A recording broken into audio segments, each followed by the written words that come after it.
Khalsa, Vaheguru Ji Ki Fateh. My name is Nick Singh Kandola, CEO of Khalsa Academies Trust. This is part one of a series of videos. A few weeks ago I made the introduction to our series, and today I'm going to specifically talk about the problems and challenges that Sikh schools have had to face over the last 2 decades. You'll see from some of these stories that this is some information that you would have probably not know about. It's new information. A lot of these stories sometimes happen within closed circles and meetings. So some of this information I'm going to share with you will come as a bit of a surprise to you.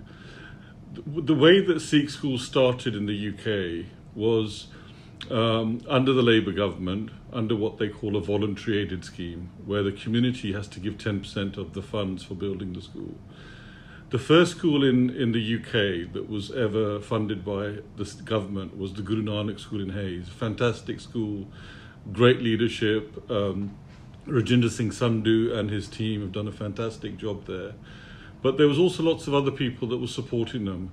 One of the names that keeps coming up in schools is Lord Singh, Inderjeet Singh and Lady Singh. They were involved with Guru Nanak School from the beginning, like many others were.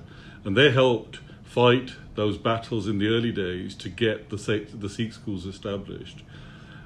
Since then, I mean, Khalsa Primary School in Slough was the second school to open up. And again, you know, we needed people who had vision to open these schools. It couldn't have been done overnight. It took years of time and energy. Hari Singh Sevak, some of you will remember, was one of our elders in Slough. He asked me to lead the project back in 2002, along with various other sevadars in the community. And it took us about 5 years to actually get the school built, get all the permissions from the council, fight the local residents in some cases, fight the local football club at one point for the land that we wanted to build the school on. Eventually overcoming all of these challenges, a lot of them were new to us, and we opened the school in 2007, and it was really blessing from Vaheguru, because so much of the community were behind the school. It was an amazing building. Everyone who drove up to the school looked at the design and thought, wow, this is fantastic. So, you know, it was a very positive experience. Now, since then, Khalsa Primary School, after it opened, within 18 months, we managed to get the school to a good Ofsted judgment, and the results were starting to come really well through the children and the teachers. And then in 2011, I had done close to 9 years of my seva at the school. The parents were saying, where do our kids go next? There wasn't a secondary school in Slough. And therefore, you know, I resigned from the trust. I'd been there, the chair of the trust, the chair of governors for over 9 years. And I felt it was time for me to move on and to focus on the secondary school, which is exactly what we did. So myself and a guy called Manjit Kaili, who's a parent and the chair of the PTA at Khalsa Primary School, you know, we focused on the secondary school. It took us a couple of years to find the site.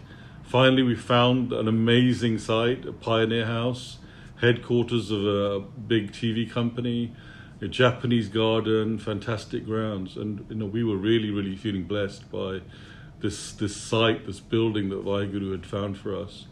And after a lot of struggle, a lot of hard work with the local community, with the DFE finally allowed us to open the school in 2013, within 2 or 3 years of us finding the site.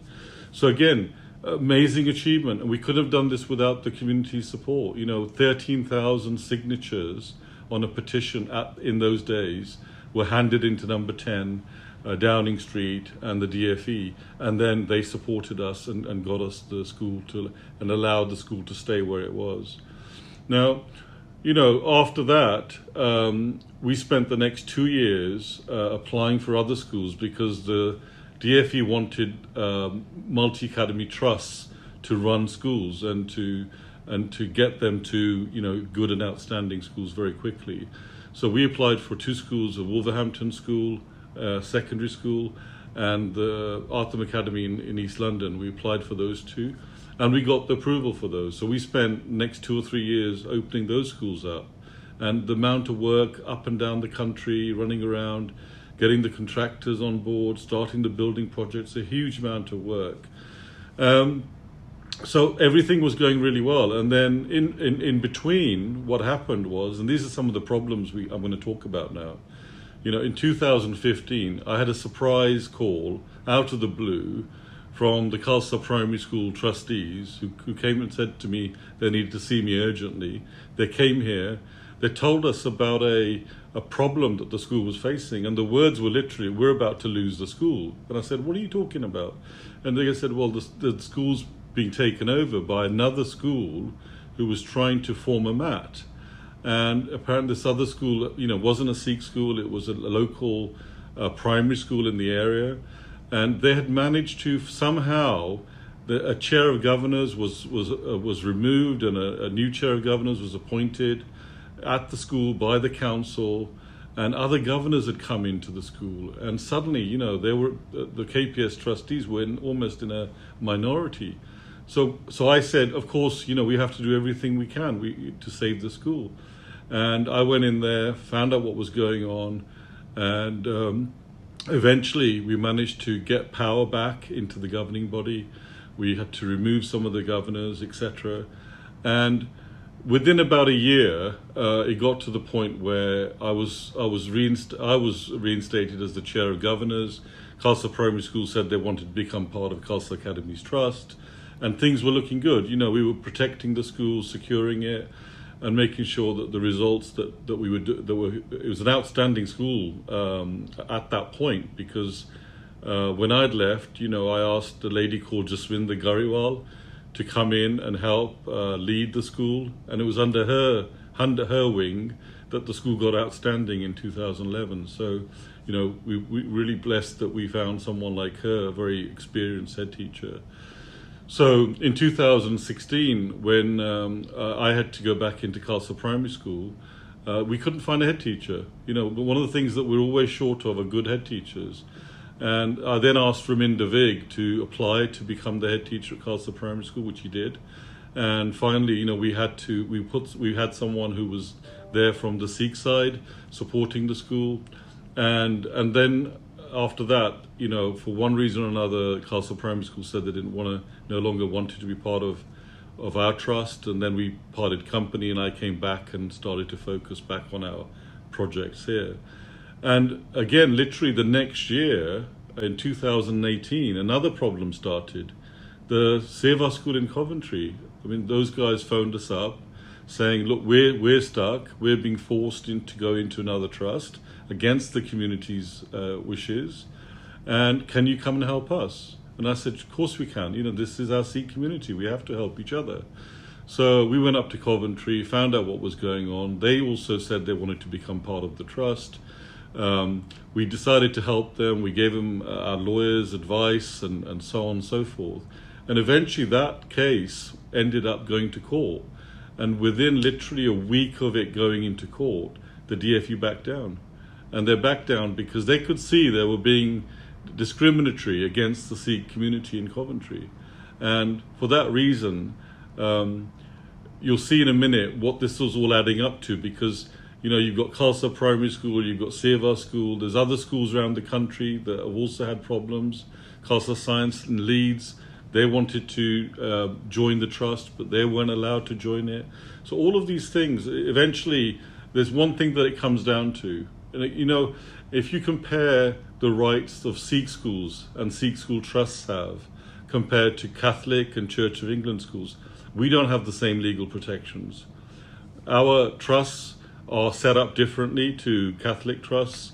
We don't have any memorandum of understanding with the government on how and what happens when a school fails or gets into trouble. Because at the moment, what happens is, if a school fails, the first thing the DFE have to do is sit down with the religious authority of the school and try to fix the school. That's what would happen in a Catholic or a Church of England school. With Khalsa Secondary Academy, that didn't happen. So immediately they literally said, "No, we're going to transfer you," almost. And against our desires, against what most of the parents want to see for this school. So that legal protection is something that we as a community need to work towards. Just like we've been fighting since the 50s and 60s for the same basic legal protection, legal rights in this country. Sikh schools are now at the point where we have to start fighting for that same legal protection. So this is where we need your help, Sadh Sangat Ji. We need you to come, join our hands, fight against this unfair and unjust decision that the school's going through. Support us. You'll see below all the links on how to do that. But we need to stick together as a community. Divided, we fall. United, we stand together strong. Sikhs have always been strong. We are strong at fighting. What we don't do well is stick together and fight together. So if I have said anything wrong to anyone, Sadh Sangat Ji, I ask for forgiveness.